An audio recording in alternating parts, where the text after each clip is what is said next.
maintenant 20 ans, la troupe Désinvolte présente en Outaouais du théâtre de qualité, alternant entre les pièces de répertoire et des pièces originales de création. Accessibilité et expérimentation sont depuis toujours au cœur de la philosophie Désinvolte. Toujours en exploration, des artistes sans prétention osent l'aventure.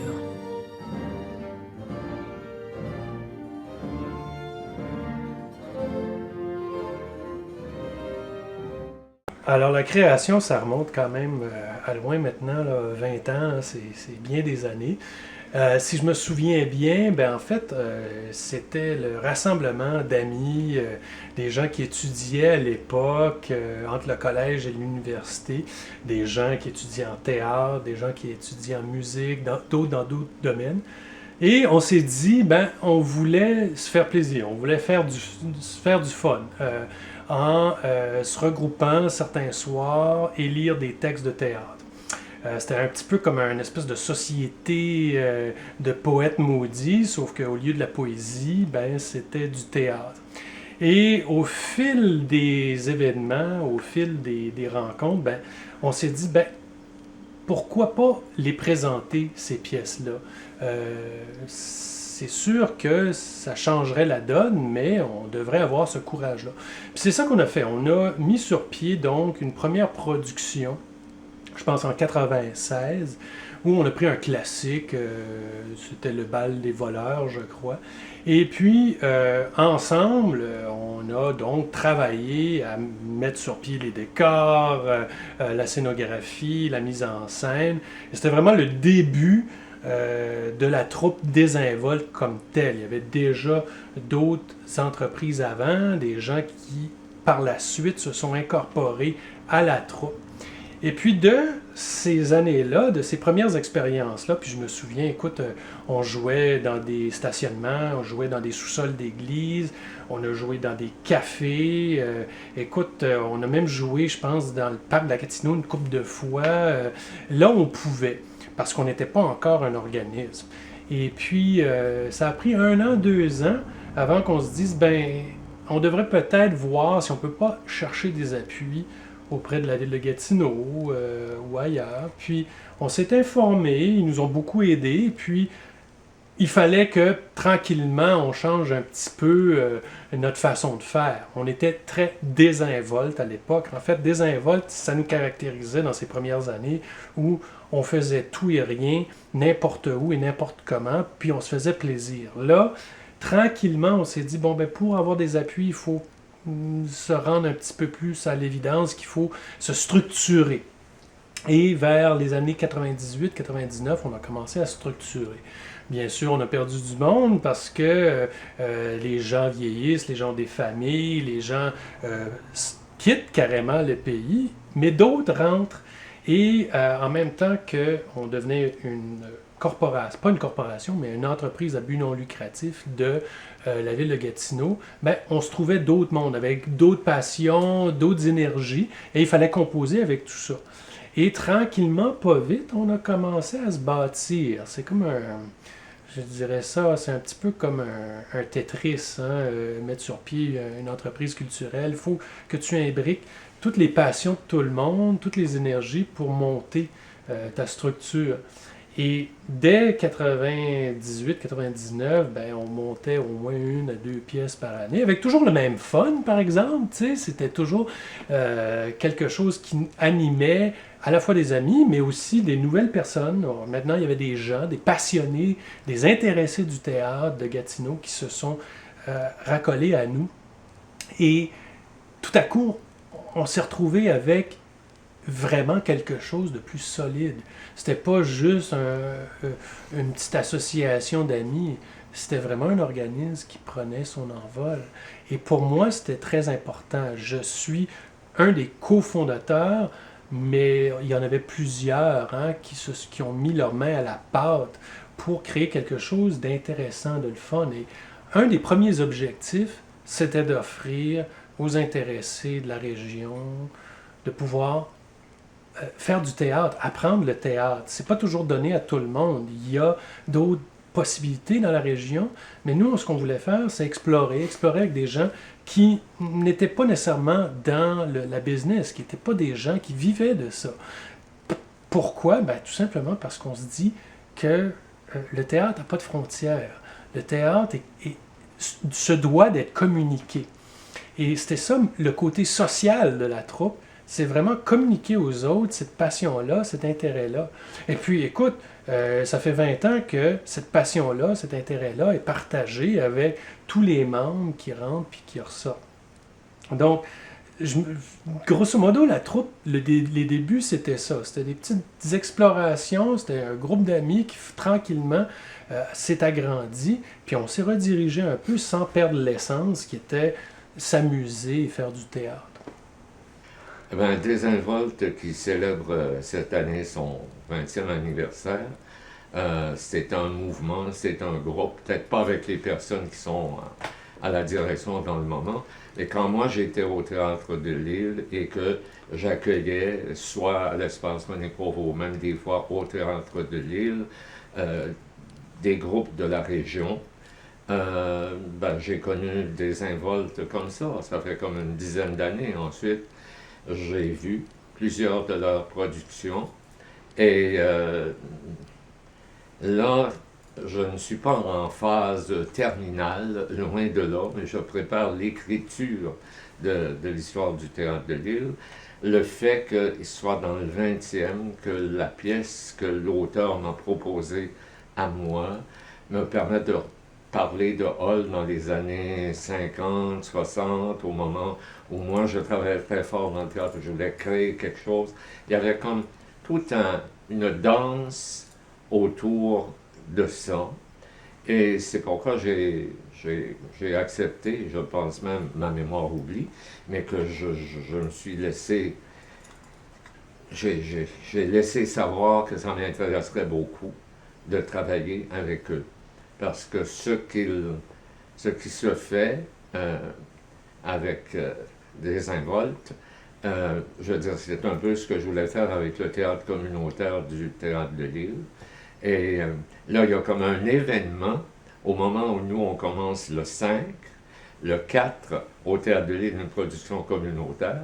Ce qui veut dire qu'avec les deux groupes, il y a à peu près 30 personnes, 30 comédiens, amateurs. Mais amateurs, ça ne veut pas dire pas bon, ça veut dire passionnés, hein, qui aiment.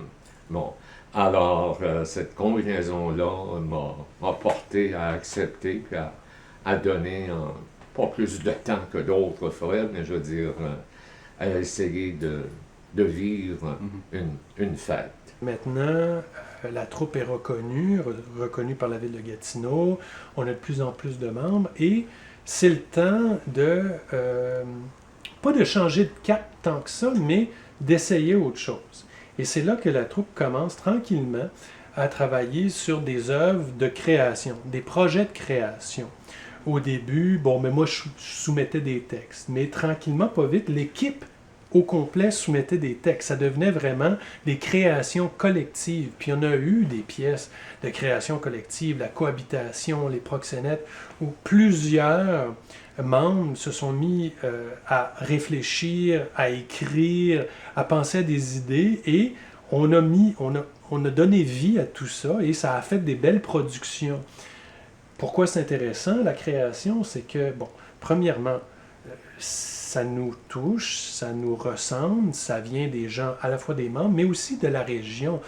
La prochaine pièce, ça va être une pièce de création écrite par un gars de la région, Norma Laniel, avec les grandes retrouvailles. Et puis c'est en plein dans la mission de la troupe de proposer quelque chose de neuf, quelque chose qui nous ressemble.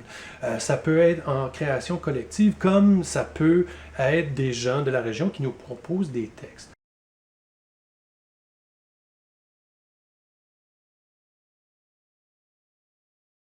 Les grandes retrouvailles, dans le fond, j'ai eu mon inspiration du fait que mon grand-père, Aurélien Doucette, était échevin dans Montcalm dans les années 50.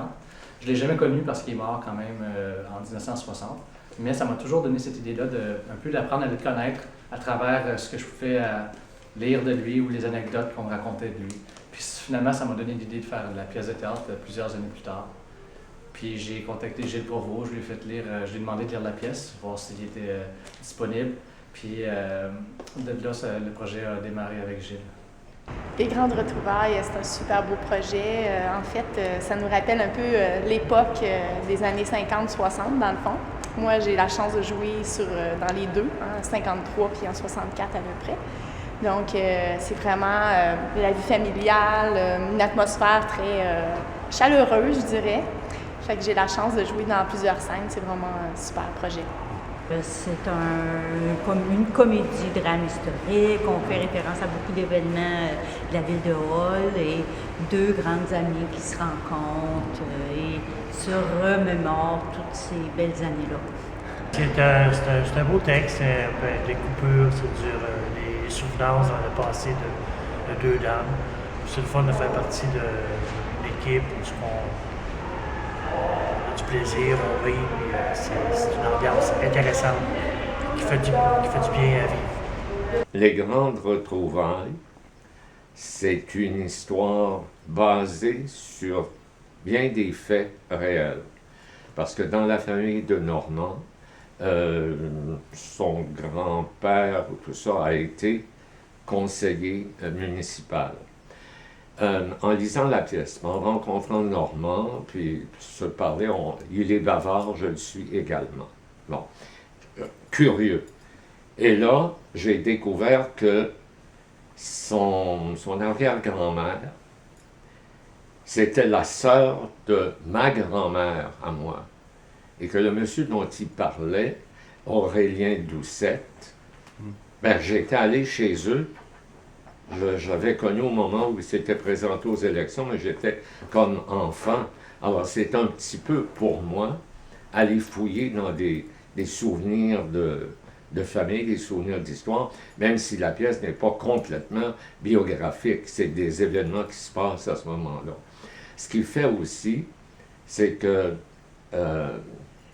chez Désinvolte, comme au Théâtre de Lille, dans les productions communautaires, les productions d'amour, il n'y a pas de cachet, mais très souvent, c'est des distributions avec 10-12 personnes.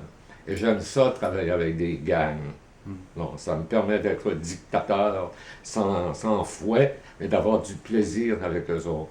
Et cette pièce-là, on ne sait jamais qui va se présenter aux auditions, mais il y avait des personnages dans la soixantaine, proches de mon âge.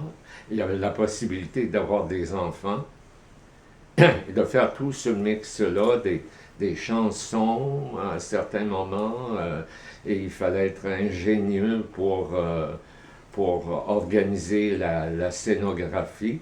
C'était toute une série de défis, et je pense que j'en suis pas mal certain que les gens qui vont venir vont passer une belle soirée avec des moments très drôles, mais des moments pour ceux qui ont peut-être vécu cet âge-là, vont dire « Oh my God, ça me rappelle ça ». Puis d'autres plus jeunes dire « Oh, c'était comme ça, c'est KCH, la radio avait plus d'importance ».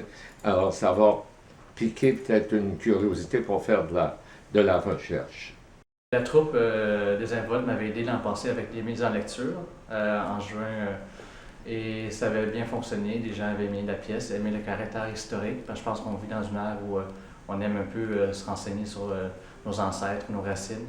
Et je sais que la troupe Désinvolte, j'avais connu Théo, je l'avais vu jouer à plusieurs reprises. Et c'est à ce moment-là que j'ai décidé de finalement leur proposer la pièce avec Gilles, évidemment. Puis c'est de même que la troupe s'est impliquée. Puis je suis vraiment content parce qu'ils célèbrent leur 20e anniversaire. C'est une troupe qui monte des pièces de calibre semi-professionnel. Puis c'est vraiment une troupe intéressante à surveiller. Puis je pense que les gens apprécient vraiment le théâtre qu'ils font. Il faut voir la troupe Désinvolte comme pas une page blanche, mais justement un carnet de création. Et non seulement lorsque tu t'impliques dans Désinvolte, tu vas découvrir la scène, mais tu auras l'occasion d'écrire, tu auras l'occasion de travailler dans les coulisses, de travailler avec la technique, les lumières. C'est ça, c'est du empowerment qu'on cherche à offrir à ceux qui s'impliquent avec nous. Et on va essayer d'encadrer le plus possible. Derrière nous, il y a des gens connaissants. On a l'appui de professionnels de la région aussi qui peuvent nous aider là-dedans. Et ensemble, on se dirige. J'ai toujours il y a une idée qui me reste dans la tête par rapport à la troupe, c'est c'est un canot. On peut embarquer sur le canot et aller, pas à la dérive, mais sur les plans d'eau qui sont chaque projet. Projet de spectacle, projet d'écriture, projet d'animation, projet artistique de tout genre lié à des événements spéciaux. Et les gens peuvent débarquer et rembarquer quand ils veulent. C'est ça, vraiment, c'est un grand canot. Et c'est un canot d'exploration, c'est un canot artistique, c'est un canot aussi qui nous fait vivre des aventures, forcément, parce que des fois, on ne sait pas tout à fait où on va, mais on sait qu'on veut y aller. Alors, définitivement, les gens qui viennent chez Désinvolte vont toucher à bien des choses. Moi, ce qui me passionne, c'est vraiment le rapport avec le public. Puis comme écrivain, des fois, tu sens ces émotions-là quand tu écris, tout ça, mais le fait d'imaginer tout ça, d'imaginer les comédiens, apprendre les lignes, tout ça, c'est vraiment intéressant. Alors, c'est vraiment ça que j'aime du théâtre. C'est vraiment une forme qui est vivante. Puis, alors, c'est ça. Puis moi, j'aime aussi, j'ai toujours aimé tout ce qui était l'aspect créatif, d'écrire une pièce ou de lire des pièces, de m'immerger dans cet univers-là. Pour moi, qui suis d'origine timide, parce que le théâtre m'a quand même ouvert plusieurs portes. J'ai commencé dans les années 80. J'ai tout de suite eu la piqûre, j'ai continué à jouer. Je jouais une pièce au moins par année. Et en 2000, je me suis mis à écrire. Et j'ai aussi 10 pièces d'écrites, il y en a qui ont été jouées. Puis c'est très rare que je refuse des propositions. On a tellement le goût de faire que j'ai hâte d'être rendu à ma retraite pour avoir tout mon temps pour en faire plein. De pas avoir à dire non des fois parce que mon horaire ne me le permet pas. Être capable de dire j'ai envie de partir sur ce projet-là, je le pars. Le théâtre, c'est que pour moi, c'est d'être dans le moment présent. Quand on a nos répétitions, quand on est en salle, qu'on joue, on est vraiment dans le here and now, si on peut dire. Donc, ça nous fait oublier qui on est, nos petits problèmes, nos beaux coups, nos mauvais coups. Mais en même temps, on est là avec toute une gang. Puis c'est ça qui est le fun. C'est l'interaction avec les autres personnages et les autres comédiens. Bien, le théâtre, pour moi, c'est vraiment un moment que je peux vraiment être moi-même. Je peux vraiment me permettre d'être expressive à fond, vivre des émotions intensément. Moi, je suis une personne très intense, donc c'est ça que ça me permet de faire. Puis, ben, c'est aussi travailler avec plein de monde. C'est un beau travail d'équipe. Moi, j'adore ça, le travail d'équipe. Donc, c'est de concilier les deux. C'est extraordinaire. Dans le théâtre, il y a ce qu'on appelle le travestisme. On peut donc changer de peau, changer de visage, aller dans un univers qui n'est pas le nôtre tout en restant nous, mais en cherchant autre chose. J'aime ça, c'est rassurant pour moi le théâtre. Le théâtre a toujours été rassurant, le théâtre m'a toujours aidé dans tout ce que je faisais. Le théâtre est symbolique d'univers dans lequel on peut se laisser tomber et explorer aussi. C'est autant un échappatoire que un miroir. Ça nous force, ça me force à me demander qui je suis dans le vrai monde. La pertinence du théâtre aujourd'hui, c'est que c'est la rencontre entre deux personnes. Un comédien qui parle de choses et une personne qui écoute, qui entend. Pas à travers des petites choses mécaniques. Et quand tu es dans une salle et que quelqu'un te fait bien rire, je ne parle pas des humoristes, mais à cause d'une relation entre mère, fils, entre chum, puis sa blonde, et puis tout ça, ça arrive là. Ça arrive dans l'instant présent, c'est vrai, c'est là. Quand tu vois quelqu'un souffrir ou aimer, et que ça te touche bien plus que de le voir ben pas sur le web ou sur ces choses-là, c'est la communication qu'il y a là. De l'autre côté, le théâtre, c'est aussi rencontrer l'autre. C'est aussi partager. C'est la générosité de pouvoir renvoyer le ballon à quelqu'un d'autre. Moi, si je suis rentré dans le théâtre, c'est qu'enfin, je pouvais communiquer avec l'autre. Dans la société, dans le monde, il y a tellement de filtres, il y a tellement de concepts et de normes et de standards. Dans le théâtre, c'est vrai qu'il y a toutes sortes de conventions, mais quand on joue, proprement dit, on communique avec quelqu'un d'autre. Et honnêtement, c'est ma façon de communiquer avec mes frères et sœurs humains. Et je sens que j'ai un véritable contact que je n'ai peut-être pas dans le monde de partout, que ce soit au travail, que ce soit dans mes autres loisirs. C'est à cause de ce rapport des gens, ce qu'on dit, comment ça peut changer des vies. Et c'est pour ça. C'est ça le théâtre. C'est la vie partagée.